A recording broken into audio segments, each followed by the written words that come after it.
ابو ہریرہ سے مروی ہے کہ رسول اللہ صلی اللہ علیہ وسلم نے فرمایا، جو شخص اللہ اور قیامت کے دن پر ایمان رکھتا ہے تو اس کو چاہیے کہ اچھی بات کہے ورنہ خاموش رہے، اور جو شخص اللہ اور آخرت کے دن پر ایمان رکھتا ہے اسے چاہیے کہ اپنے پڑوسی کی عزت کرے، اور جو شخص اللہ اور یوم آخرت پر ایمان رکھتا ہے اسے چاہیے کہ اپنے مہمان کی عزت کرے۔ اس حدیث سے پتہ ہی چلتا ہے کہ ایمان کیا ہوتا ہے اور ایمان کے تقاضے کیا ہوتے ہیں۔ عام طور پر ہم جب لا الہ الا اللہ محمد الرسول اللہ پڑھ لیتے ہیں اور اپنے ایمان کا اقرار کر لیتے ہیں، یا یہ سٹیٹمنٹ یاد کر لیتے ہیں کہ آمنت باللہ وملائکتہ وکتبہ ورسلہ والیوم الآخر والقدر خیرہ وشرہ والبعث بعد الموت، کہ میں اللہ پر ایمان لایا، فرشتوں پر، کتابوں پر، رسولوں پر، آخری دن پر، اچھی بری تقدیر پر، اور مرنے کے بعد جی اٹھنے پر، تو ہم سمجھتے ہیں کہ اب ہم مسلمان ہو گئے، مومن ہو گئے، اور اب جنت ہمارے لیے واجب ہو گئی۔ لیکن یہ تو پہلا سٹیپ ہے، اس بات کا اقرار کرنا، دل سے ماننا اور زبان سے اس بات کو بولنا، دس از فرسٹ سٹیپ۔ ابھی تو راستہ شروع ہو رہا ہے، ابھی تو سفر شروع ہو رہا ہے ایمان کا۔ اصل ایمان کیا ہے کہ انسان دل میں بھی ان حقیقتوں کو مانے، زبان سے ڈکلیئر کرے، اور اس کے بعد اس کے مطابق اپنے عمل کو بدلے، تب ایمان مکمل ہوتا ہے۔ اور اگر کوئی شخص زبان سے کہتا ہے لیکن اس کا عمل اس کے خلاف ہے تو وہ اپنی ہی کہی ہوئی بات کو جھٹلا رہا ہے۔ تو آئیے دیکھتے ہیں کہ نبی صلی اللہ علیہ وسلم نے مومن ہونے کی کیا شرائط بتائی ہیں یہاں پر۔ تو اس سے پہلی چیز جو بتائی گئی وہ ہے کہ جو شخص اللہ اور آخرت کے دن پر ایمان رکھتا ہے، من کان یؤمن باللہ والیوم الآخر فلیقل خیرا، تو اسے چاہیے کہ منہ سے اچھی بات نکالے، اچھی بات کہے، او یا پھر لیصمت، خاموش رہے۔ یہ ایمان کا تقاضا ہے۔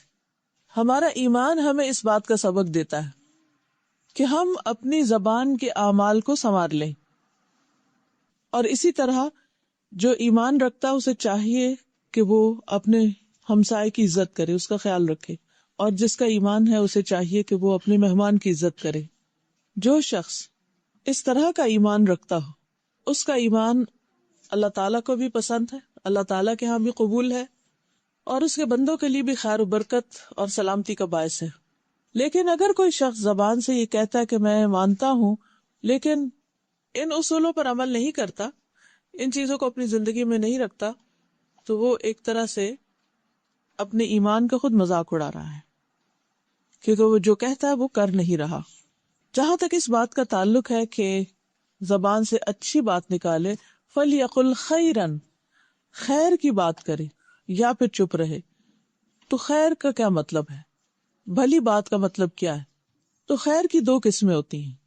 نمبر ایک کہ وہ بات بذات خود اچھی ہو، جیسے اللہ کا ذکر ہے، تسبیحات ہیں، اللہ کی حمد و ثنا ہے، قرآن مجید کی تلاوت ہے، نفع مند علم سکھانا ہے، نیکی کا حکم دینا ہے، برائی سے روکنا ہے، یہ سب کچھ فی ذات ہی اچھا ہے۔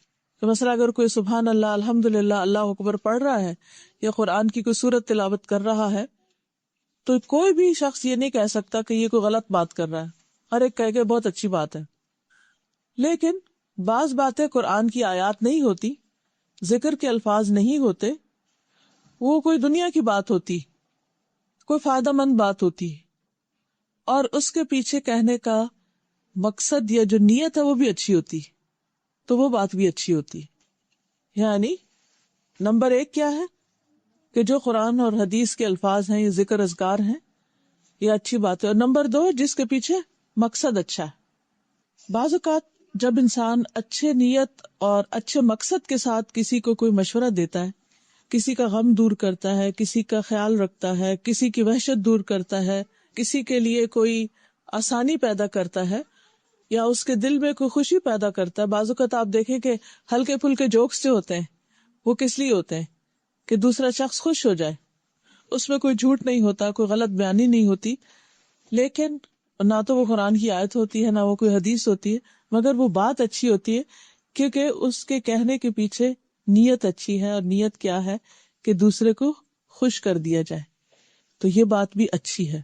تو ایک ہے الخیر فی ذاتہ اور ایک ہے الخیر لغیرہ.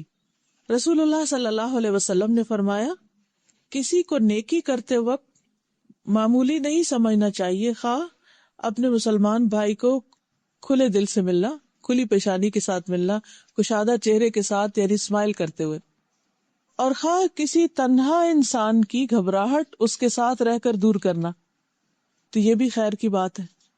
مثلا بعض اوقات کسی کا کوئی عزیز پیارا دوست رشتہ دار قریبی رشتوں میں سے کسی کا شوہر یا بیٹا یا کوئی بہن بھائی اس کا فوت ہو جاتا ہے، تو اس کے بعد وہ بہت غم کا شکار ہو جاتا ہے انسان، یا ڈپریشن میں جانے لگتا ہے یا تنہائی کا شکار ہو جاتا ہے. بعض بہت عزیز پیارے رشتے جب دنیا سے چلے جاتے ہیں تو آپ نے دیکھا ہوگا یہاں بھی بہت سے لوگ بالکل اکیلے ہو جاتے ہیں. ہسبینڈ وائف رہ رہے ہیں، کوئی ایک چلا گیا تو ایک رہ گیا پیچھے. اب بچے اپنی اپنی زندگی میں ہیں. اب ماں باپ کا دل ہوتا ہے کہ جہاں ان کی اپنے آرام کی جگہ وہیں پر رہے، اور بچوں کا کیا دل چاہتا ہے کہ جو ان کی کنوینئنس کی جگہ ہے وہ اس میں رہیں. تو زندگی بہت مشکل ہو جاتی ہے بعض اوقات. اسی طرح کئی دفعہ تو اپنے رشتہ دار ہوتے ہیں، جان پہچان کے لوگ ہوتے ہیں، کئی دفعہ غیر ہوتے ہیں، اور کئی دفعہ نان مسلم ہوتے ہیں. اب مثلاً آپ کو یہ معلوم ہے کہ آپ کے نیبر میں کوئی نان مسلم ہے، کوئی خاتون ہے، اکیلی ہیں، کوئی ان کے بچے نہیں، کوئی ان کے عزیز رشتہ دار نہیں، یہاں کوئی ان کا خیال رکھنے والا نہیں. تو اگر آپ اپنے وقت کا کچھ حصہ نکال کے ان کی خیر خبر معلوم کر لیتے ہیں، ان کے پاس جا کر کوئی بات کر دیتے ہیں، ان کی کوئی مدد کر دیتے ہیں، تو یہ ساری چیزیں خیر کی شمار ہوگی. خیر کا دائرہ بہت وسیع ہے، ضروری نہیں کہ وہ صرف مسلمان کے ساتھ ہو، خیر کسی کے ساتھ بھی کی جا سکتی. کوئی بھی لیونگ بینگ جو ہے اس کے ساتھ اچھا سلوک کرنا وہ خیر میں شامل ہو جاتا ہے. پھر اسی طرح جب پڑوسی کی بات آتی ہے، نیبرز کی بات آتی ہے، تو اس میں وہ نیبر بھی شامل ہیں جو پرماننٹلی آپ کے ساتھ رہ رہے ہیں، وہ نیبر بھی شامل ہوتے ہیں جو آپ کے پاس تھوڑی دیر کے لیے بیٹھتے ہیں. مثلا اگر آپ جو لوگ آپ سے چیئرز پہ بیٹھے ہیں تو ان میں سے ہر ایک بیٹھنے والا دوسرے کا نیبر بن رہا ہے. جار بالجنب، پہلو کا ساتھی، کمپینین.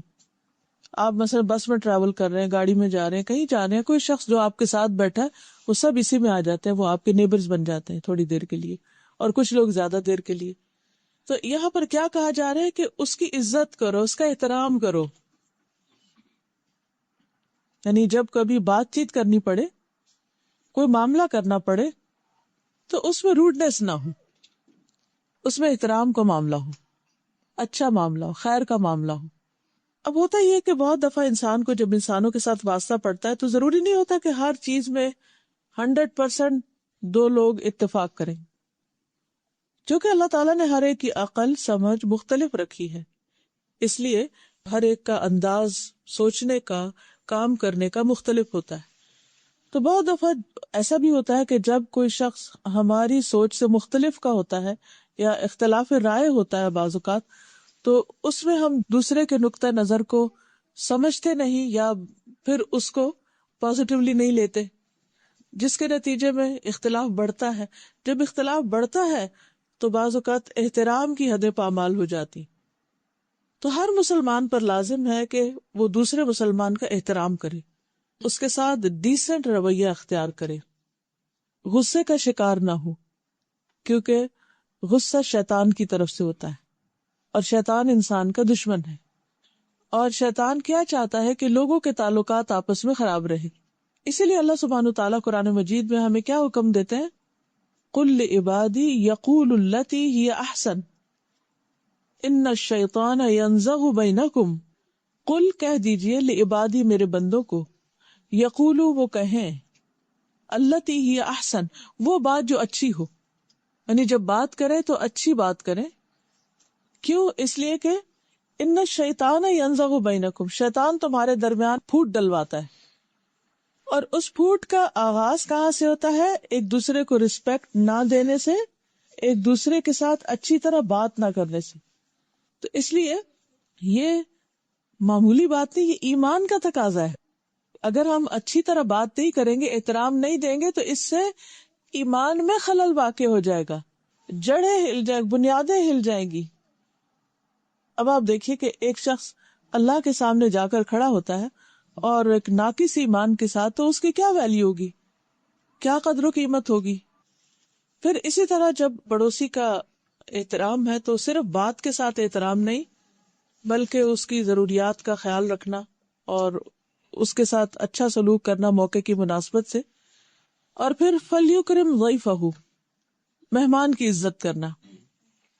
یعنی خواہ کوئی آپ کے گھر میں مہمان ٹھہرا ہوا ہے یا ویسے آپ کے علاقے میں کوئی مسافر ہے، اجنبی ہے، کوئی مسجد میں آ کے ٹھہرا ہے یا کسی بھی طرح، یعنی کوئی بھی ایسا شخص جو کسی جگہ کا پرماننٹ ریزیڈنٹ نہ ہو، مسلسل وہاں رہنے کے لیے نہ ہو، اس کا گھر وہاں نہ ہو، تو ایسا شخص جو ہے وہ مہمان کے زمرے میں آتا ہے. عام طور پر یہ ہوتا ہے کہ مہمان اگر رشتہ دار ہو تو لوگ رشتہ داری کا حق سمجھ کے اس کے ساتھ اچھا سلوک کرتے ہیں، لیکن بعض اوقات مہمان رشتہ دار نہیں ہوتا، کوئی دوست ہو سکتا ہے، کوئی جان پہچان کا شخص ہو سکتا ہے. اور بعض اوقات یہ بھی ہوتا ہے کہ نہ وہ رشتہ دار ہے نہ وہ دوست ہے، وہ جان پہچان کا بھی نہیں، اجنبی ہے. مثلاً آپ لوگ یہاں پر رہتے ہیں، کسی کے کوئی رشتہ دار پیچھے سے آتے ہیں، تو اب آپ کے رشتہ دار ہیں لیکن آپ کے نیبرز کے وہ رشتہ دار نہیں، آپ کے نیبرز ان کو نہیں پہچانتے یا ایک دوسرے کو نہیں جانتے. تو ایسے میں کیا ہوتا ہے کہ جو شخص دور سے آنے والا ہوتا ہے، کسی اور علاقے سے آنے والا ہوتا ہے، پھر وہ ایک وحشت سی محسوس کرتا ہے، گھبراہٹ محسوس کرتا ہے، بعض اوقات ان وانٹیڈ اور ان ویلکمنگ رویہ ہوتا ہے. تو یہ چیز مسافر کو تکلیف دیتی ہے یا انسان اس کو توجہ نہیں دیتا. اب مسئلہ آپ دیکھیے، جیسے کسی شادی میں، کسی فنکشن میں آپ لوگ اکٹھے ہوتے ہیں تو عموماً کیا ہوتا ہے کہ سب لوگ ان کو اچھی طرح مل رہے ہوتے ہیں جو جان پہچان کے ہوتے ہیں، اس کے گلے لگ رہے ہوتے ہیں اور ویلکم کر رہے ہوتے ہیں اور ایک دوسرے کو پوچھ رہے ہوتے ہیں. لیکن جو ان نون شخص ہوتا ہے، اجنبی شخص ہوتا ہے، اس کو دور سے دیکھتے ہیں اور اس چل پڑتے ہیں، یعنی خود آگے بڑھ کر اس کو کوئی سلام نہیں کرتا. اسلام ہمیں کیا سکھاتا ہے کہ جو شخص آپ کے ساتھ اسلام کے رشتے میں بندھ گیا، وہ چاہے آپ اس کو جانتے ہو یا نہیں جانتے، اس کے ساتھ ملو جاؤ، کہ ہر اس شخص کو سلام کرو جس کو تم جانتے ہو اور اس کو بھی کرو جس کو نہیں جانتے. انسانیت کے رشتے میں تمہارا تعلق ہے، اس کے اسلام کے رشتے میں اس کے ساتھ تمہارا تعلق ہے. اس لیے بہت ضروری ہے کہ انسان انسانی جذبات کو سمجھ کر معاملہ کرنے والا اور انسانوں کے ساتھ بہترین سلوک کرنے والا ہو. یہی ہمارے دین کی تعلیم ہے. نبی صلی اللہ علیہ وسلم کے پاس جب کوئی آتا تھا تو بعض اوقات کوئی جان پہچان کا نہیں ہوتا تھا، آپ صلی اللہ علیہ وسلم کبھی اپنے گھر اس کو مہمان کے طور پر لے جاتے، کبھی صحابہ میں سے کوئی لے جاتا. تو یہ شرط نہیں رکھی گئی کہ کوئی رشتہ دار یا واقف انسان ہی ہو. تو اس حدیث سے ہمیں بہت ہی خوبصورت اور کام کی باتیں پتہ چلتی. پہلی بات، خیر کے علاوہ خاموش رہنا واجب ہے. فضول باتوں پہ زبان نہ کھولی جائے، گالی گلوچ پہ زبان نہ کھولی جائے، بے مقصد باتیں نہ کی جائیں، کیونکہ زبان اللہ کی نعمتوں میں سے ایک بہت بڑی نعمت ہے جو انسان کو ملی ہے. اللہ تعالیٰ قرآن مجید میں فرماتے ہیں، الرحمن علم القرآن خلق الانسان علمہ البیان. یہ ایک ایسی نعمت ہے جو جانوروں کو نہیں ملی ہے. ان کی آوازیں کتنی مبہم سی ہوتی ہیں جو سمجھ میں نہیں آتی. تو جب کوئی نعمت ملتی ہے تو پھر اس کا حق ادا کرنا بھی ضروری ہوتا ہے. اب آپ دیکھیے کہ 3 کیٹیگریز ہو گئی پھر بات کی، خیر، لغو اور شر.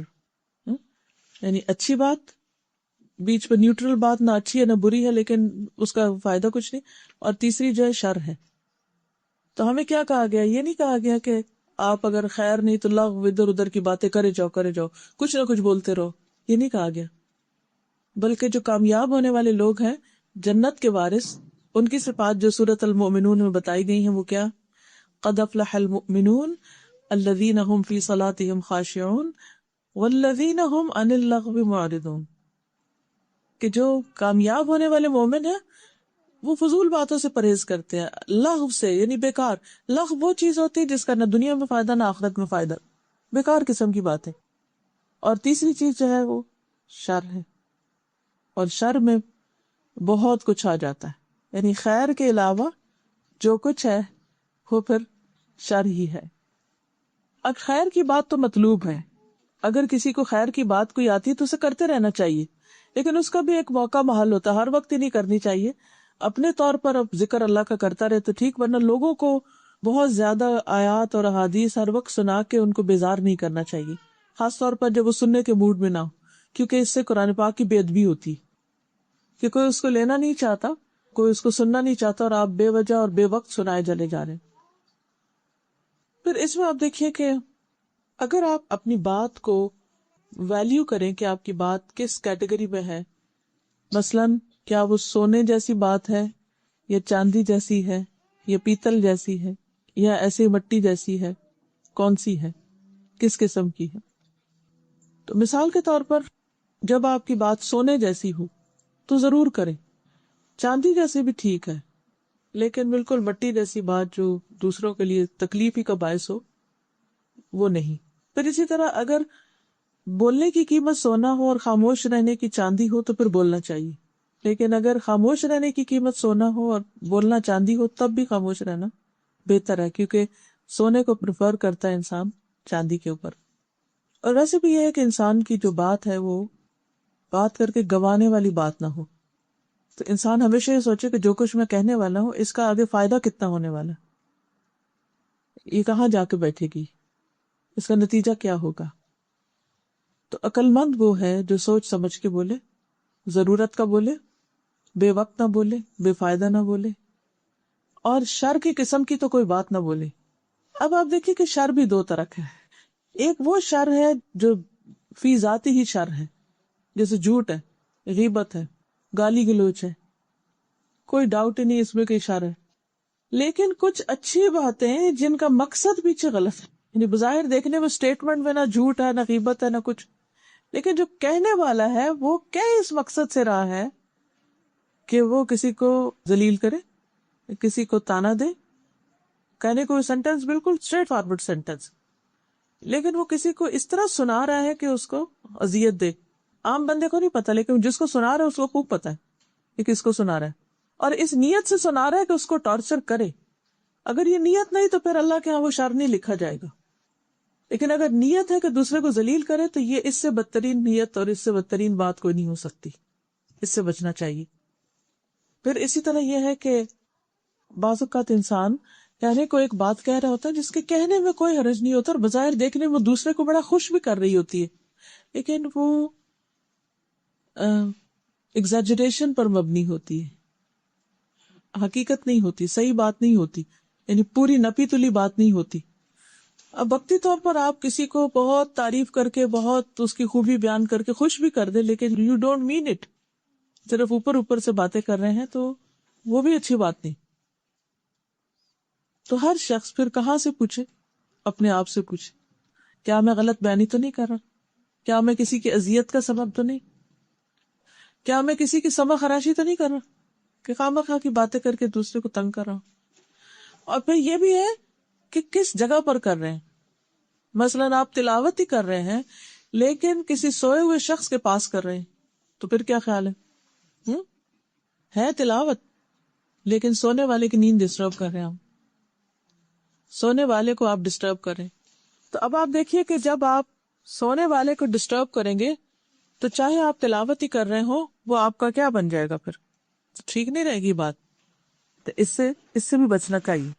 تو زمان، مکان، کوالٹی، کوانٹٹی، یہ سب میٹر کرتا ہے۔ کون سی بات آپ نے کس ٹائم پر کی، کس جگہ پر کی، کتنی مقدار میں کی، اور کس کوالٹی کی تھی، سونا تھی چاندی تھی۔ تو اگر انسان ان ساری چیزوں کو ناپ تول کے بولے تو کوئی خرابی نہ ہو، کوئی جھگڑا اور فساد ہی نہ ہو۔ اور ایمان کا تقاضا یہی ہے کہ ایسا ہی کرو، تب ایمان مکمل ہوگا۔ فجر کا وقت ہے اور آپ اپنے پیاروں کو اٹھانا چاہتے ہیں، ایک بار اٹھایا، دو بار اٹھایا، نہیں ادھرے، آپ نے اپنی فجر کی نماز پڑھ کے اس کے بعد تلاوت اس نیت سے شروع کر دی کہ ان کی آواز میں سنیں گے تو شاید۔ جی، تو ابھی میں نے عرض کیا نا کہ مقصد کیا ہے؟ مقصد ہے کہ گھر والے اٹھ جائیں، تو یہ اچھا مقصد ہے یا برا مقصد ہے؟ اب اگر آپ یہی آدھی رات کو اٹھ کے یا تہجد کے وقت جبکہ دوسروں کے اوپر تہجد فرض نہیں، اس وقت اگر آپ کر رہے ہیں تو وہ ٹھیک نہیں، لیکن آپ فجر پڑھ چکے اور دوسروں کا اب اٹھنا ہی چاہیے، اس وقت پڑھ رہے ہیں تو اس میں کوئی حرج نہیں۔ اب آپ اس کو خود بھی غور کیجئے دیکھیں میں نے آپ کو جو کرائٹیریا دیا نا، مکان، جگہ کون سی ہے، زمان، ٹائم کون سا ہے، وہی کام اگر ایک وقت میں کریں گے تو بہت ہی اچھا ہے، اور دوسرے وقت میں کریں گے تو وہی اچھا نہیں. اور پھر کتنا کر رہے ہیں اور کس کوالٹی کا کر رہے ہیں. کوالٹی سے مراد ہے کہ کس انداز سے اور کس طریقے سے اور کس درجے کا وہ دوسروں کو فائدہ پہنچا رہا ہے.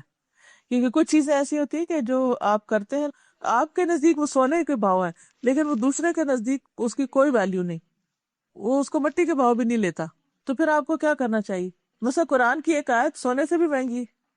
ایک شخص وہ ہے کہ جو طلبگار ہے اس کا، اور ایک وہ ہے کہ اس کے اوپر مار ہے وہ. تو پھر ہمیں سوچ سمجھ کے اس کو استعمال کرنا چاہیے.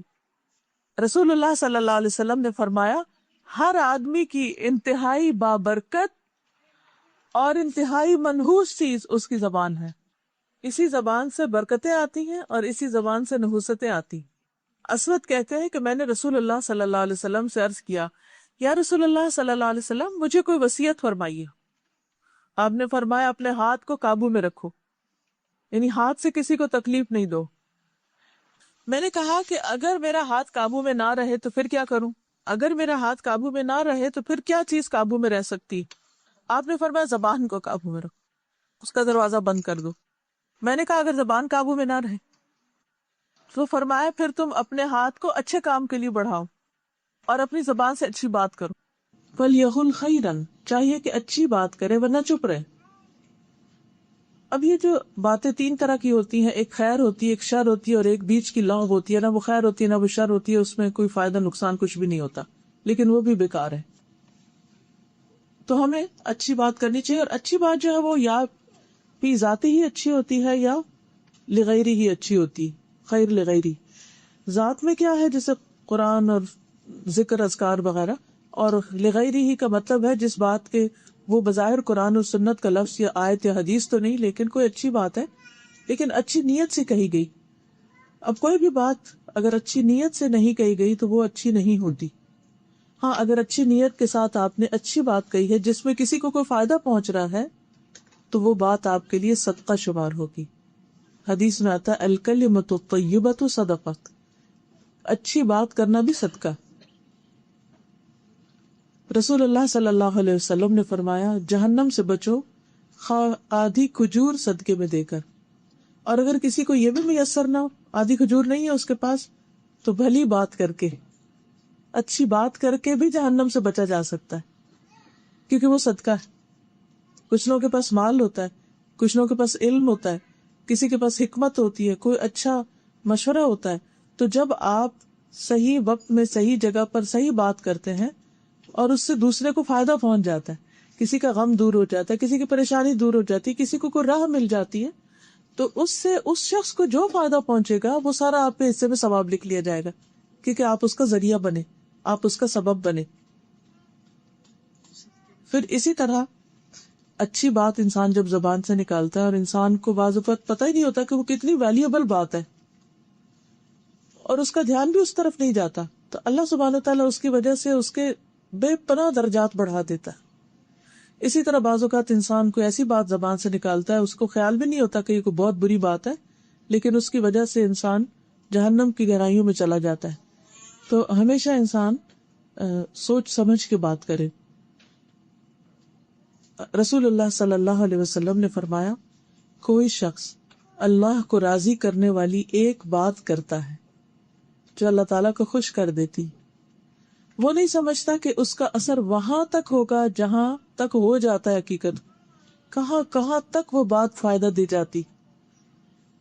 اس بات ہے صرف بات، لیکن اس بات کی وجہ سے اللہ تعالیٰ قیامت تک کے لیے اس بندے کے حق میں اپنی خوشنودی لکھ دیتا ہے، میں اس بندے سے راضی ہو گیا. تو اس لیے یہ جو ٹول ہے نا ہمارے پاس زبان کا، یہ کوئی معمولی چیز نہیں ہے، وہ بہت بڑی چیز ہے. اب ڈپینڈ کرتا ہے کہ ہم اس کو استعمال کیسے کرتے ہیں. ایک اور حدیث میں آتا ہے کہ سلام عام کرنا، اچھا کلام کرنا ایسے اعمال ہیں جو بخشش کو واجب کر دیتے ہیں. آپ کے لیے لکھی جاتی ہے بخشش، لیکن اس کے لیے کیا ہے کہ کوئی آپ کو سلام کرے یا نہ کرے، خود آگے بڑھ کے کرے، اور پھر جب بات کرے تو اچھی طرح بات کرے، پیار سے بات کرے. ہانی بن یزید کہتے ہیں میں نے کہا اے اللہ کے رسول صلی اللہ علیہ وسلم کون سی چیز جنت کو واجب کرتی، یعنی کوئی ایسی چیز ہو بس مجھے گارنٹی مل جائے کہ جنت میں پہنچ جاؤ. آپ نے فرمایا بس تم عمدہ کلام اور کھانا کھلانے کو لازم پکڑ لو، اگر واقعی جنت میں جانا چاہتے ہو تو یہ دو کام کرو. رسول اللہ صلی اللہ علیہ وسلم جب سب سے پہلے مدینہ میں تشریف لے گئے تو آپ نے جو پہلی تعلیم دی تھی جس کو سن کر عبداللہ بن سلام مسلمان ہو گئے تھے وہ کیا تھی کہ لوگوں سلام پھیلاؤ، اچھی گفتگو کرو، رشتہ داریوں کو جوڑو، اور راتوں کو جب لوگ سو رہے ہوں تو تم قیام کرو، تم سلامتی کے ساتھ جنت میں چلے جاؤ گی. ایک اور جگہ پر آتا ہے کہ جنت میں ایسے بالا خانے نے اوپر بلند مقامات پر گھر ہیں جن کا اندر کا حصہ باہر سے اور باہر کا حصہ اندر سے نظر آتا ہے، جیسے گلاس ہاؤسز ہوتے ہیں. ایک بدو نے پوچھا یا رسول اللہ صلی اللہ علیہ وسلم یہ کس کے لیے ہیں، اتنے خوبصورت گھر کس کے ہوں گے؟ فرمایا اس شخص کے لیے جو بات اچھی کرے، ضرورت مندوں کو کھانا کھلائے، اور جب رات کو لوگ سو رہے تو صرف اللہ کے لیے تہجد کی نماز ادا کرے، تو اس کو یہ بہترین گھر ملے. اس کے برعکس اگر کوئی شر کی بات کرتا ہے تو وہ ناراضگی کی بات ہے، جہنم میں جانے کی بات ہے، بالکل اس کے اپوزٹ بات آتی. اور لغو بھی انسان کی کامیابی کے راستے میں رکاوٹ ہو جاتی، کیونکہ نہیں پتا ہوتا کہ وہ انسان کے لیے مائنس، اس کے نیکیوں کو مائنس کر دے.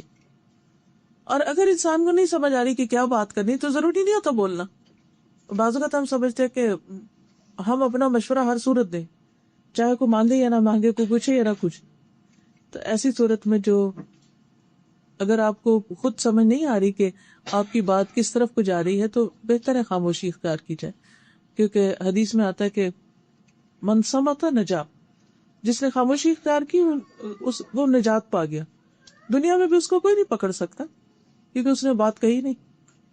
اور یہی وجہ ہے کہ اگر آپ کسی کی برائی نہیں کرتے، کسی پہ کوئی الزام تراشی نہیں کرتے، کسی کا برا نہیں چاہتے، تو آپ کو کوئی ڈر بھی نہیں ہوتا، کیونکہ آپ کو اپنا پتہ ہے کہ آپ نے کسی کے خلاف کوئی نفرت نہیں پھیلائی، کوئی کسی کو تنگ نہیں کیا، کسی کو ستایا نہیں، کوئی آپ کا کیا کر سکتا. انسان جب بولتا ہے اور غلط بولتا ہے تو وہ دراصل دوسرے کے ہاتھ میں اپنے خلاف ہتھیار پکڑا دیتا ہے، اب مارو مجھے. نبی صلی اللہ علیہ وسلم زیادہ تر خاموش رہتے تھے، البتہ آپ کی موجودگی میں صحابہ شعر بھی پڑھتے تھے. آپ کبھی ہنستے بھی تھے لیکن اکثر تبسم فرماتے، یعنی لوگوں کی باتیں سن کر مسکرا دیتے. کبھی ہنسی بھی آتی ہے آپ کو، لیکن زیادہ تر آپ خود اس میں، یہ نہیں کہ انہوں نے شعر پڑھنے شروع کیے تو آپ بھی شروع ہو گئے، ایسا نہیں کرتے تھے، کیونکہ آپ کا مقام کچھ اور تھا. ایک چیز ایک عام انسان کے لیے کوئی گناہ کی بات نہیں ہو سکتی، لیکن مقربین کے لیے وہ چیز پسندیدہ نہیں ہو. وہ کہتے ہیں نا کہ حسنات الابرار سیئات المقربین. حسنات الابرار یعنی جو عام نیک لوگ ہیں ان کی جو نیکیاں ہوتی ہیں بعض اوقات وہ مقربین کے حق میں سیئات ہوتی ہیں. جو اللہ کے مقرب پسندیدہ بندے ہوتے ہیں ان کو وہ زیب نہیں دیتی. پھر اسی طرح رسول اللہ صلی اللہ علیہ وسلم نے فرمایا جس نے اپنے غصے پہ قابو پا لیا اللہ تعالیٰ اس سے اپنا عذاب روک لے گا. یعنی جس نے اپنی زبان کنٹرول کی، غصہ کنٹرول کیا، اللہ تعالیٰ اس سے آگ کو کنٹرول کر دے گا، روک دے گا. اور جس نے اپنی زبان کی حفاظت کی اللہ تعالیٰ اس کے عیبوں پر پردہ ڈال دے گا، اس کے عیب پوشی کرے گا. نبی صلی اللہ علیہ وسلم نے فرمایا اللہ تعالیٰ اس بندے پر رحم فرمائے جس نے کوئی بات کی تو فائدے کی اور اگر وہ خاموش رہا تو سلامت رہا. یعنی بولتا ہے تو فائدے کا بولتا ہے، ورنہ چپ رہ کے سلامت رہتا ہے. صوبان کہتے ہیں کہ رسول اللہ صلی اللہ علیہ وسلم نے فرمایا خوشخبری ہے اس کے لیے جس نے اپنی زبان پہ قابو پا لیا، اسے اس کے گھر نے کشادگی اور گنجائش دی، یعنی اس کے گھر میں اس کے لیے موضوع ٹھکانا ہے، اور وہ اپنے گناہ پر رویا. تو ایسا شخص جو ہے اس کے لیے خوشخبری، یعنی بہترین کردار کا مالک ہے. پھر ہمسایوں کی بات آتی تو ہمسایوں کا کیا ہے کہ رسپیکٹ دینا، ان کو ان کے حقوق کا خیال رکھنا، ان کو اہمیت دینا، امپورٹنس دینا، ضرورت کے وقت ان کے کام آنا. اسی طرح انسان کی خوش قسمتی کی 4 چیزیں، 4 علامتیں: نیک بیوی، کھلا گھر، نیک ہمسایہ، اچھی سواری. یہ 4 چیزیں جس کے پاس ہو انتہائی خوش قسمت انسان ہے. اور 4 چیزیں بدبختی کی علامت ہے: بری بیوی، تنگ گھر، برا ہمسایہ، بری سواری. یہ چاروں چیزیں انسان کی زندگی حرام کر کے رکھ دیتی ہیں. تو ہمیں یہ دیکھنا چاہیے کہ ہم دوسروں کے حق میں کیسے ہمسائے. حضرت عبداللہ بن عمر سے روایت ہے، رسول اللہ صلی اللہ علیہ وسلم نے فرمایا، اللہ کے نزدیک بہترین دوست وہ ہیں جو اپنے دوست کے لیے بہتر ہیں. بہترین ساتھی وہ ہے خیر الاصحاب. اصحاب کا لفظی ترجمہ تو ساتھی، کمپینین کیا جاتا ہے، وہی ٹھیک ہے، لیکن دوست ساتھی کے معنوں میں بھی استعمال ہوتا ہے. اور بہترین پڑوسی وہ ہیں جو اپنے پڑوسی کے حق میں اچھے ہیں. ہمسائے کا اتنا بڑا مقام ہے کہ انسان کے اچھے یا برے ہونے کا سرٹیفکیٹ وہ دیتے ہیں. حدیث میں آتا ہے، ایک آدمی نے پوچھا کہ مجھے کیسے پتا چلے گا جب میں نیکی کروں یا برائی کروں تو میں نیک ہوں یا نہیں؟ مجھے کیسے پتا چلے گا میں کہاں ہوں، میں اچھا ہوں کہ نہیں؟ آپ کو کبھی ایسا خیال آتا ہے اپنے بارے میں، پتہ نہیں میں نیک ہوں کہ نہیں، پتہ نہیں میں اچھا ہوں کہ نہیں، پتہ نہیں میں کیسا ہوں، کون ہوں؟ رسول اللہ صلی اللہ علیہ وسلم نے فرمایا، جب تمہارے نیبرز کہیں کہ تم نے اچھا کام کیا ہے تو تم اچھے، اور جب وہ کہیں کہ تم نے برا کیا ہے تو تم برے. یعنی تمہاری گواہی تمہارے نیبرز دیں گے کہ تم کون. ایک اور حدیث میں آتا ہے، صحیح الجامع صغیر کی روایت ہے، جب تمہارے پڑوسی تمہاری تعریف کریں تو تم محسن ہو، اور اگر تمہارے پڑوسی تمہاری برائی کریں تو تم گناہگار ہو. اپنا مقام اپنے پڑوسی کی نظر میں پہچانو. نیبر سے پوچھو کہ کون. ہو سکتا ہے آپ کہیں کہ ہمارے تو نیبرز جو ہیں وہ نان مسلم ہیں، ہمارا کوئی سلام دعا نہیں ان سے، ہم نہیں جانتے وہ کون ہے، وہ نہیں جانتے ہم کون ہیں. لیکن اس کے باوجود بھی لوگ آپ کو جانتے ہوتے. آپ اپنا گاربیج کہاں پھینکتے ہیں، آپ اپنا لان کب موو کرتے ہیں، کب کیا صفائی کرتے ہیں، کیا نہیں کرتے، گھر میں شور ہنگامہ کیا کرتے ہیں، اگر اوپر نیچے رہتے ہیں تو کیسے رہتے ہیں، بیسمنٹ میں جو رہتے ہیں وہ آپ کے بارے میں کیا کہتے ہیں. یعنی وہ کوئی نہ کوئی اوپینین آپ کے بارے میں ضرور رکھتے ہیں. تو سوچئے ان کا اوپینین کیا ہے آپ کے بارے میں، کہ آپ کون ہیں. اسی طرح ہسبینڈ وائف ایک دوسرے کے لیے کمپینین ہے، ساتھی، ایک دوسرے کے نیبر ہی ہیں ایک طرح سے وہ بھی. تو آپ صلی اللہ علیہ وسلم نے کیا فرمایا کہ تم میں سے بہترین وہ ہیں جن کے اخلاق اچھے ہوں، اور ان کے اخلاق اچھے ہیں جو اپنے گھر والوں کے لیے اچھے. اگر کسی کا اخلاق اپنے گھر میں اچھا نہیں، گھر والوں کے ساتھ وہ بدتمیزی کرتا ہے، گھر والوں کے ساتھ بد اخلاقی کرتا ہے، تو وہ حقیقت میں اچھا نہیں. رسول اللہ صلی اللہ علیہ وسلم نے فرمایا، اس نے اخلاق اور اچھی ہمسائیگی شہروں کو آباد کرتی ہے اور عمر میں اضافے کا باعث بنتی ہے. لمبی زندگی ملتی ہے ان لوگوں کو جو اچھے اخلاق والے اور اچھے ہمسائے ہوتے ہیں. تو اس کے لیے اچھا ہمسایہ بننے کے لیے اپنے ہمسایوں کے کھانے پینے کی ضرورت کا خیال رکھنا، ضرورت کے وقت مدد کرنا، کوئی فوت ہو جائے تو اس کی تعزیت کو جانا، اس کے کفن دفن کا انتظام کرنا، بیمار ہو جائے تو اس کا پوچھنا، نان مسلم بھی ہو تو ان کا بھی خیال رکھنا. عبداللہ بن عمر کہتے ہیں کہ انہوں نے ایک بکری ذبح کی، پھر پوچھا، کیا تم نے میرے یہودی ہمسائے کی طرف بھی کچھ بھیجا؟ کیونکہ میں نے رسول اللہ صلی اللہ علیہ وسلم سے سنا، آپ فرماتے تھے، جبریل مجھے ہمسائے کے بارے میں اتنی وصیت کرتے رہے کہ مجھے خیال ہوا کہ کہیں اس کو میرا وارث ہی نہ بنا دے. پھر ضرورت پڑنے پر دروازہ بند نہ کرنا. پھر اسی طرح اس کو اگر دیوار میں کونٹی کاٹنے کی ضرورت ہے یا کہیں کچھ کسی قسم کی ہیلپ چاہیے تو اس میں مدد دینا. پھر اذیت دینے سے بچنا.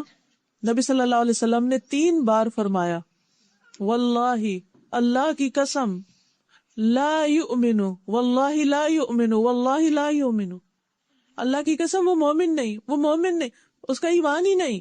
پوچھا گیا کون مومن نہیں؟ فرمایا جس کے شر سے اس کا پڑوسی محفوظ نہیں، جو اپنے نیبرز کو تکلیف دیتا ہے، وہ مومن ہی نہیں. پھر اسی طرح آپ نے فرمایا پڑوسی کو تکلیف دینا نیکیوں کو اس طرح مٹا دیتا ہے جس طرح سورج برف کو مٹاتا ہے. یعنی سورج نکلتا تو برف میلٹ ہونا شروع ہو جاتی ہے، اسی طرح پڑوسیوں کو تکلیف دینے سے نیکیاں میلٹ ہونے لگتی ہیں، ختم ہونے لگتی ہیں. نبی صلی اللہ علیہ وسلم کو بتایا گیا کہ ایک عورت کثرت سے نماز، روزہ، صدقہ کرنے میں مشہور ہے، لیکن اپنی زبان سے پڑوسیوں کو تنگ کرتی ہے. آپ نے فرمایا وہ جہنمی ہے. پھر کہا گیا یا رسول اللہ صلی اللہ علیہ وسلم، فلاں عورت نماز، روزہ، صدقے کی کمی کا شکار ہے، یہ نہیں فرض نہیں ادا کرتی، یعنی وہ تو ایکسٹرا نہیں کرتی، لیکن وہ صرف پنیر کے چند ٹکڑے صدقہ کرتی ہے، لیکن اپنی زبان سے ایک پڑوسیوں کو تکلیف نہیں دیتی، فرمایا وہ جنتی۔ اللہ سبحانہ تعالیٰ چاہتے کیا ہے کہ جو اس کی مخلوق زمین پر رہتی ہے وہ سارے ایک دوسرے کے ساتھ اچھی طرح پیار سے، محبت سے، خوش اخلاقی کے ساتھ رہیں۔ مسند احمد کی روایت ہے، وہ شخص جنت میں داخل نہ ہوگا جس کا ہمسایہ اس کی شرارتوں سے محفوظ نہیں۔ قیامت کے دن سب سے پہلے جو جگڑنے والے اللہ کے حضور حاضر ہوں گے وہ 2 ہمسائے ہوں گے۔ تو رسول اللہ صلی اللہ علیہ وسلم نے دعا بھی مانگی ہے کہ اللہ تعالیٰ برے ہمسائے سے پناہ دے۔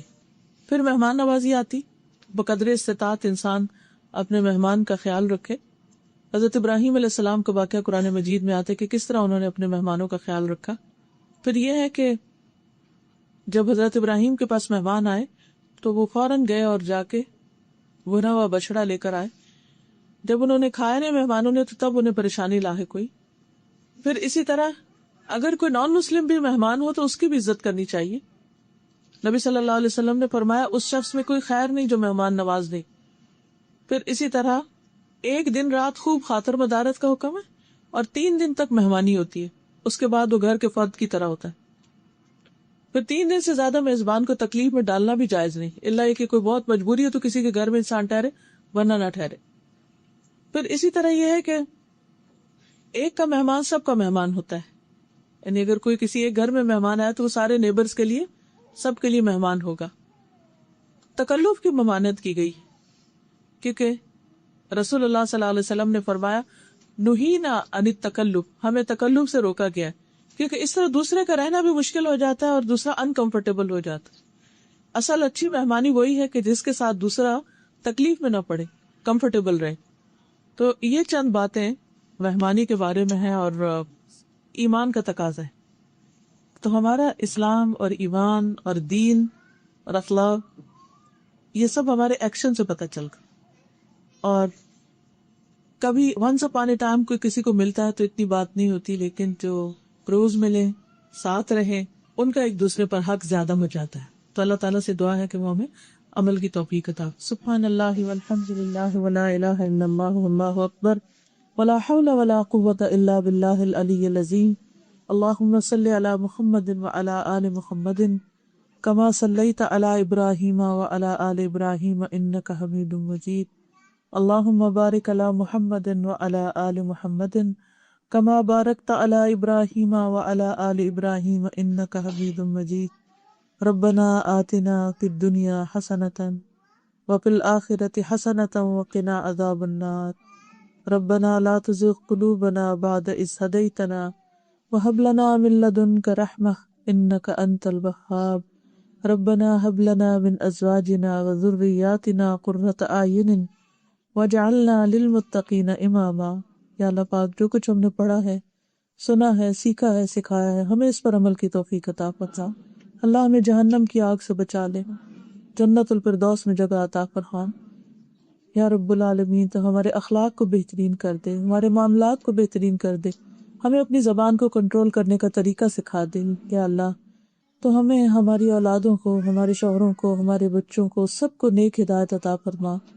یا اللہ ان سب کے اندر ایمان اور تقوی پیدا کر دے، ہم سب کو اپنے راستے پہ چلنے کی توفیق دے۔ اللہ اس دین کو، ایمان کو ہماری نسلوں میں جاری و باقی رکھنا۔